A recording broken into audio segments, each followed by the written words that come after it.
Welcome to Enlighten Your Souls with Islamic knowledge provided by the platform of Ruke Buli, Speech of Soul. نحمده ونصلي على رسوله الكريم أما بعد فأعوذ بالله من الشيطان الرجيم بسم الله الرحمن الرحيم وعن أبي موسى رضي الله تعالى عنه قال سمعت رسول الله صلى الله عليه وسلم يقول إن الله خلق آدم من قبضة فقبضها من جميع الأرض فجاء بنو آدم على قدر الأرض منهم الأحمر والأبيض والأسود وبين ذلك والسحل والحزن والخبیث والطیب صدق اللہ العلی العظیم۔ حضرت ابو موسیٰ رضی اللہ تعالیٰ عنہ سے روایت مروی ہے کہ آپ صلی اللہ علیہ وسلم نے ارشاد فرمایا کہ اللہ تعالیٰ نے حضرت آدم علیہ السلام کی تخلیق مٹی سے کی جو ہر جگہ کی زمین سے لی گئی تھی۔ آدم علیہ السلام کی اولاد زمین کے موافق پیدا ہوئی، چنانچہ انسانوں میں بعض سرخ، بعض سفید، بعض کالے اور بعض جو ہے درمیانہ رنگ کے، بعض نرم مزاج، بعض تند مزاج اور بعض پاک اور بعض ناپاک ہیں۔ اس حدیث مبارکہ میں جو حضرت ابو موسیٰ اشعری رضی اللہ تعالیٰ عنہ سے مروی ہیں، رسول اللہ صلی اللہ علیہ وسلم کے مطابق کہ اللہ تبارک و تعالیٰ نے حضرت آدم علیہ السلام کی جو تخلیق فرمائی ہے، تو اس تخلیق کے اندر اللہ تبارک و تعالیٰ نے حضرت آدم علیہ السلام کی مٹی کو مختلف جگہ سے حضرت اسرائیل علیہ السلام کے ذریعے سے مختلف جگہوں سے اکٹھا فرمایا۔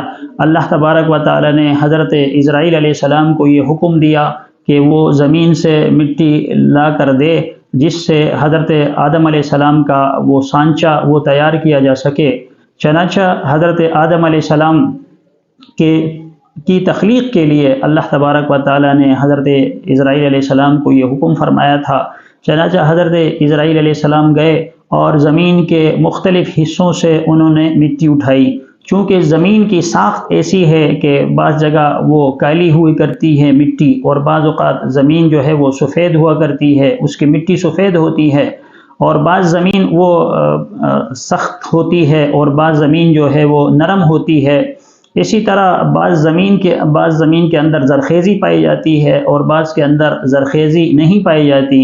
تو رسول اللہ صلی اللہ علیہ وسلم کے ارشاد کے مطابق کہ اللہ تبارک و تعالیٰ نے حضرت آدم علیہ السلام کے جسم کی وجہ سے، حضرت آدم علیہ السلام کے بدن کی وجہ سے بعض بدن کے اعضاء ایسے تھے جو کالے تھے، بعض بدن کے اعضاء ایسے تھے جو سفید تھے، اور بعض بدن کے اعضاء ایسے تھے جو نرم و نازک تھے اور بعض سخت تھے۔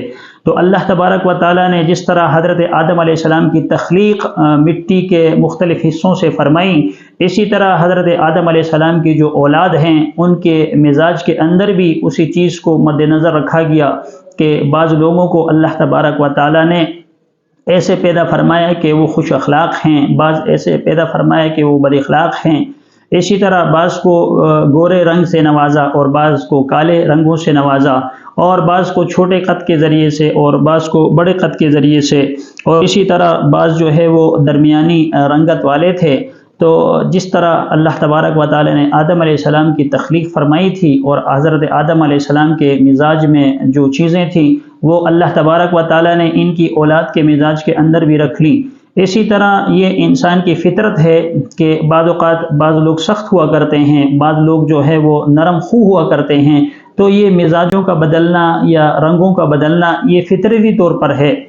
اب انسان کو چاہیے کہ وہ اپنی تخلیق کو نہ دیکھے کہ میری جو رنگت ہے وہ کالی ہے، یا میرا جو قد ہے وہ پستہ قد ہے، یا اسی طرح میں جو ہوں وہ سخت مزاج ہوں، بلکہ انسان کوشش اس چیز کی کرے کہ وہ اپنے اخلاق کو اچھے بنائیں۔ اس لیے کہ رسول اللہ صلی اللہ علیہ وسلم نے ایک موقع فرمایا کہ مجھے اچھے اخلاق کی تکمیل کے لیے بھیجا گیا ہے تاکہ میں لوگوں کو اچھی اخلاق کی طرف مائل کروں۔